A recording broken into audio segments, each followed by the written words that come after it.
por aquí.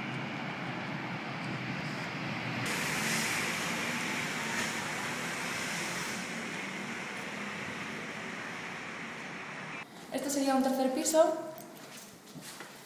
Pase. Por aquí tenemos un despacho.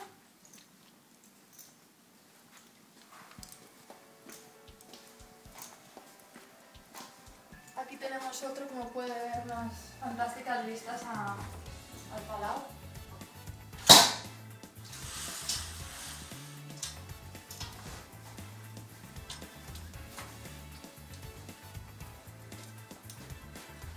El espacio tiene más o menos 440 metros aproximadamente.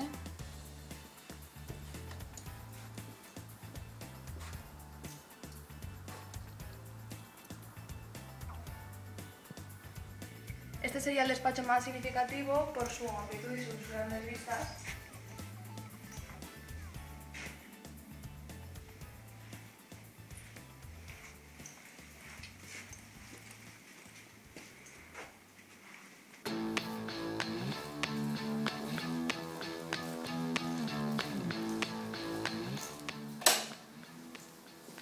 Y aquí tendríamos un despacho muy cómodo y muy agradecido porque da a la plaza Arquitecto Marzal, que es una zona muy tranquila y se puede trabajar muy bien.